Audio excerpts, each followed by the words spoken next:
Entrego esta gravação no que acredito ser a última hora da minha vida. Só posso esperar que, quando esta mensagem chegar ao lar, ela seja ouvida e levada com a máxima seriedade. Meu nome é Glynn.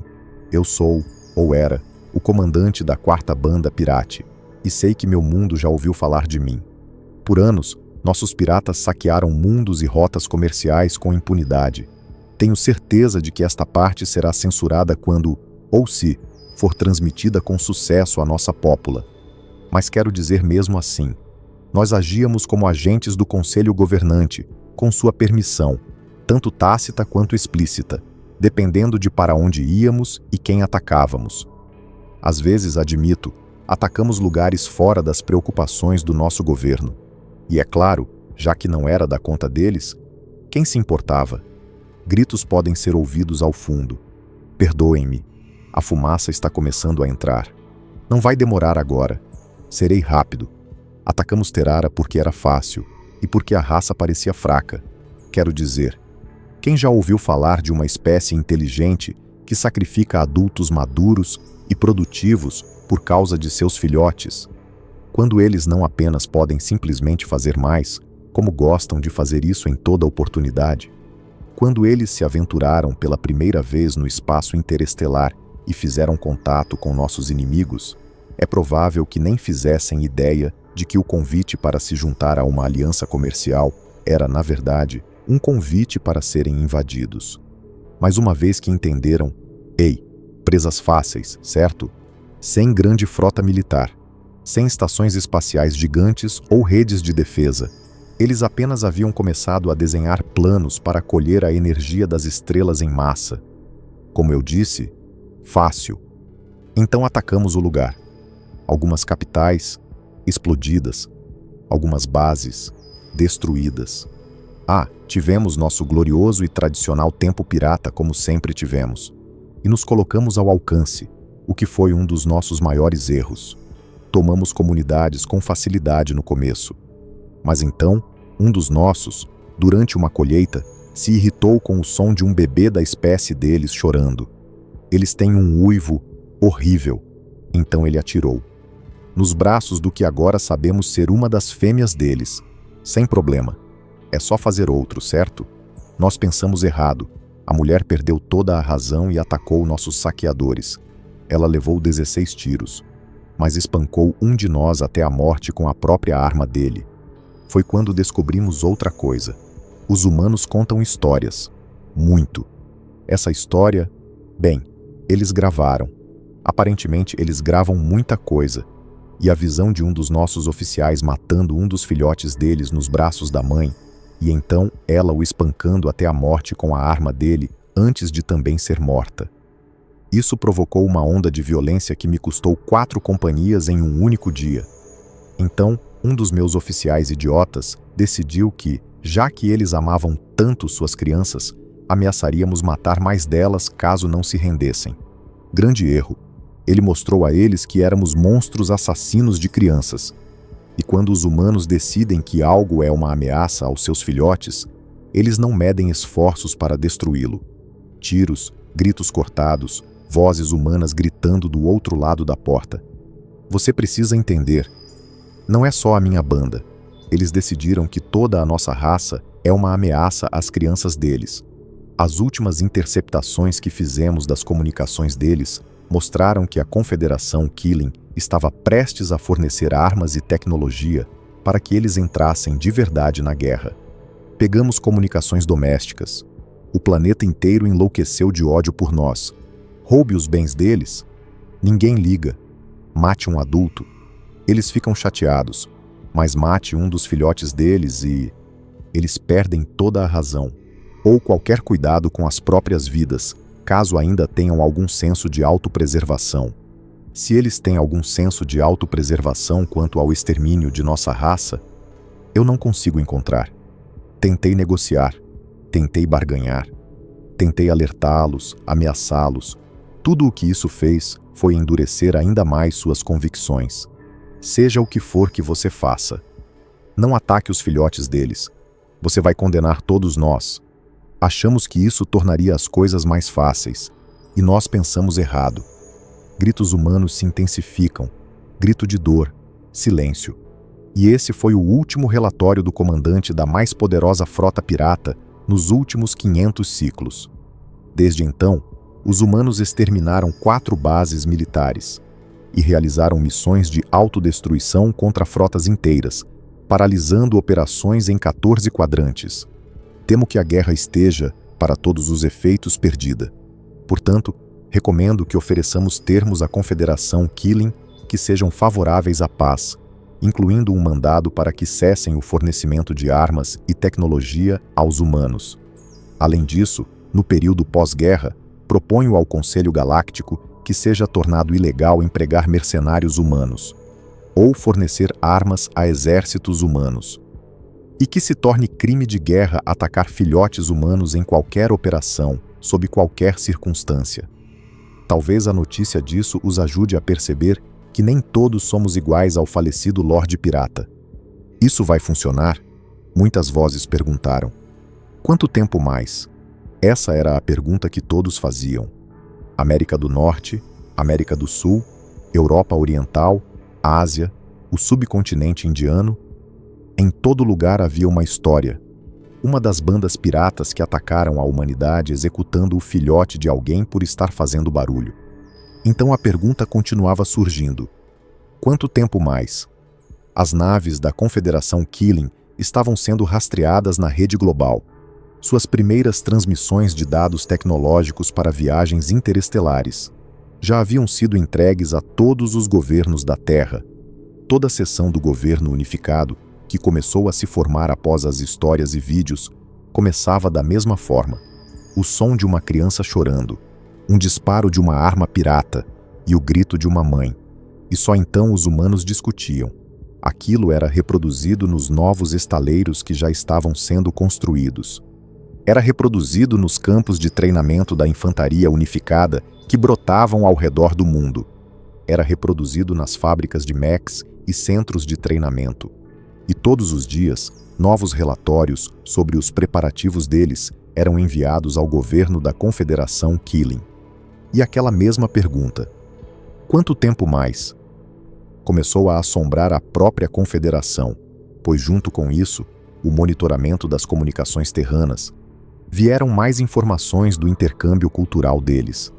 Histórias, músicas, poesias, filmes, histórias. E ainda faltavam dias para que os primeiros transportes chegassem à Terra. Os filmes de terror deles são preocupantes, comentou o antropólogo-chefe. Ele coçou as escamas num gesto nervoso, soltando algumas placas mortas no chão. Não os filmes de invasão alienígena? Perguntou um político com um ruído bufante que servia de risada. Esses também, mas não pelo motivo que você pensa. O problema é que todo filme de invasão alienígena e todo monstro de terror é tão exagerado que se torna absolutamente ridículo. Monstros que são imortais, ou fantasmas que não podem morrer, coisas assim. Ou alienígenas com tecnologia tão impossível que desafia as leis da física. O antropólogo-chefe respondeu. Sua cauda reptiliana chicoteou atrás dele à medida que sua ansiedade aumentava. E por que isso é tão preocupante? O político perguntou. Porque essa é a única coisa no universo que eles consideram uma ameaça. Tem que ser deuses, ou anjos, ou demônios, ou monstros impossíveis, ou alienígenas impossíveis. Qualquer coisa menos do que isso, eles não consideram motivo razoável para ter medo. Se não pode destruir um planeta, não é um problema para eles. Você ouviu o que eles fizeram com o almirante da frota pirata, não ouviu? Ele era praticamente um lorde. Eles arrancaram os membros dele. O antropólogo-chefe estremeceu. Digo-lhe, senhor, nunca vi uma espécie tão insana na proteção de seus filhotes. O pai de um dos meninos arrastou um dos piratas até a morte, amarrado atrás de um aparato motorizado de 2 rodas, e entregou apenas tiras de carne ao nosso embaixador quando perguntamos o que havia acontecido. Eles são insanos, e agora estão convencidos de que nossos inimigos querem matar os filhos deles. O antropólogo-chefe ergueu as mãos com as garras voltadas para cima. Podemos estar convidando o desastre, a menos que andemos com muito cuidado. Eu entendo que precisamos 2 reforços, mas essa espécie é a mais homicida, suicida e sanguinária que já encontrei. Uma das histórias deles tem o próprio Deus vindo à Terra, irritando alguns deles, e sendo pregado vivo numa madeira para morrer. Meu assistente esteve lá em visita. Ele mordeu a própria língua por um momento. E? Perguntou o político. Ele foi designado para estudar a cultura militar deles, para ver como ela se distingue dos outros castas, só para descobrir que eles não têm castas. Qualquer um pode exercer qualquer função que quiser. Ele perguntou a um dos pilotos deles como eles derrubariam uma nave de interferência que impedia IA de pilotar as coisas. E o piloto respondeu: é só explodir a nave de interferência. Meu assistente apontou que não dava para fazer isso, porque o sinal estaria bloqueado. E o piloto disse que não importava, desde que você usasse um piloto vivo no lugar. O antropólogo-chefe estremeceu. O político deu de ombros. Grosseiramente exagerado, tenho certeza. Sei que alguns dos meus colegas estão incomodados com isso, mas contanto que eles nos ajudem a vencer, não vejo problema algum. O antropólogo-chefe apenas se afastou derrotado, deixando atrás de si um rastro nervoso de pele descamada. 3 meses depois, deixe que os humanos sofram as baixas, disse o almirante Keeling. Eles estão pedindo para ir primeiro. Foi um pedido prontamente aceito. As naves fornecidas pelos Keeling eram pilotadas por humanos, mas não eram pilotadas da forma como os pilotos Keeling pretendiam. O almirante observava com desânimo os caças deslizando como pedras lisas sobre a atmosfera do planeta, enquanto enviavam uma transmissão audível para ambos os lados, sem criptografia. Alguém aí tem uma tradução para Yippee-ki-yay? Perguntou o almirante. Cabeças se mexeram em negação. Contrariando toda a doutrina, as naves longas quicavam na atmosfera, confundindo as defesas planetárias e disparando fogo cerrado contra elas. Mais uma violação doutrinária. A doutrina dizia que tropas terrestres só deveriam descer depois que a área estivesse segura. As naves pilotadas por humanos vinham rápido e desciam em velocidades perigosas assim que conseguiam romper a atmosfera do planeta.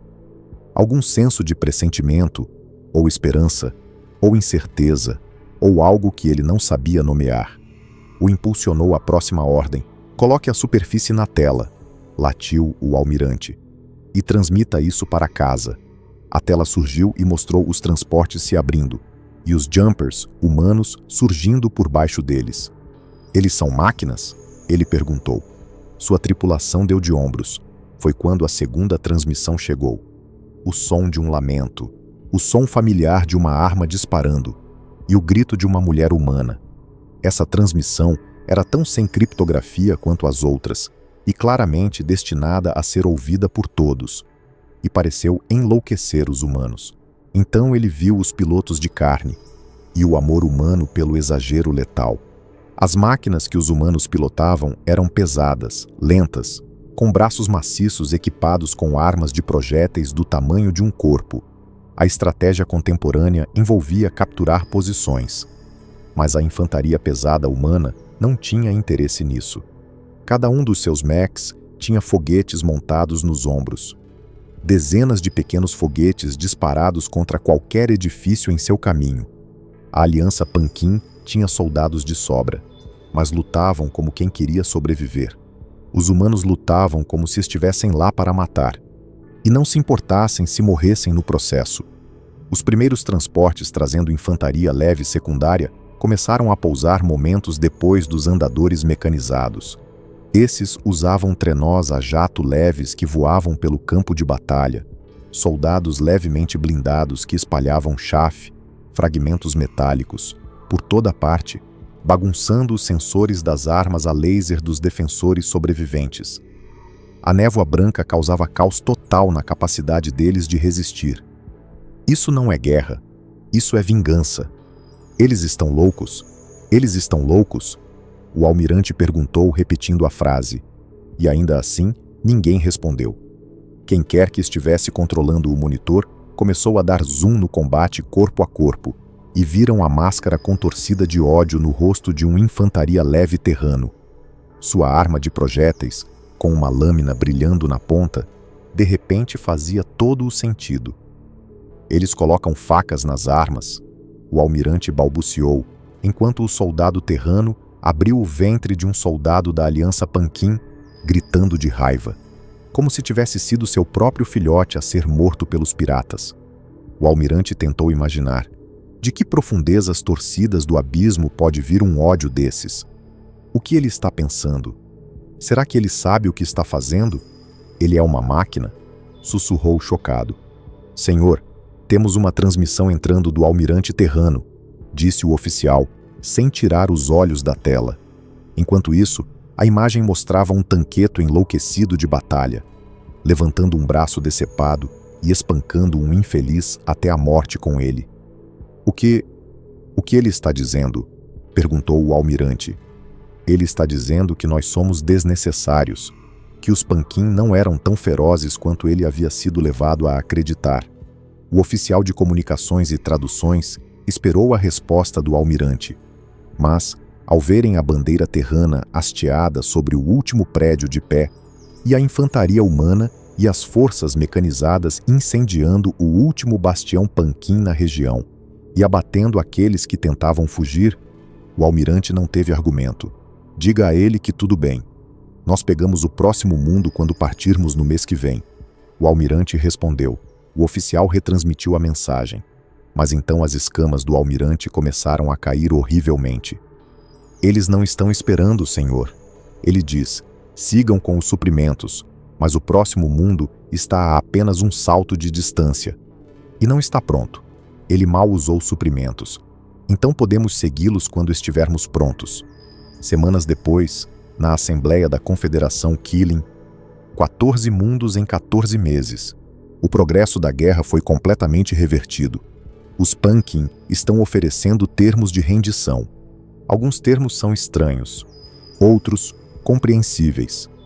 Mas há outra pergunta que precisamos fazer. Os humanos estarão dispostos a fazer a paz? A Assembleia ouviu a pergunta feita pelo orador reverenciado e permaneceu em silêncio. As transmissões enviadas pelas diversas frotas das operações militares humanas variavam do insano ao impressionante. Eles estavam se tornando rapidamente conhecidos por todas as civilizações galácticas como os macacos de guerra e começavam a aparecer na mídia popular e na propaganda sobre a mudança no rumo da guerra. A antiga derrota lenta e inevitável estava se transformando rapidamente em uma vitória total, mas a raiva terrana contra os Panquim ainda não havia diminuído, e isso estava se tornando preocupante. Eles lutarão sem aliados? Alguém perguntou. E isso gerou uma rodada geral de risadas. Missões solo ousadas de oficiais humanos já eram tão rotineiras quanto o nascer do sol. Eles não são uma espécie totalmente irracional. Se oferecermos tornar um crime de guerra galáctico qualquer dano a seus filhotes, sob qualquer circunstância, e entregar imediatamente qualquer um que o faça ao governo terrano para julgamento e eliminação. Talvez reconheçam o valor disso e aceitem fazer paz com os Panquim, junto com o resto de nós, sugeriu o orador reverenciado. Será que isso vai realmente ser o bastante para eles? Alguém perguntou. Foi uma pergunta razoável. Acreditamos que sim, disse o orador reverenciado. E então passou a votação.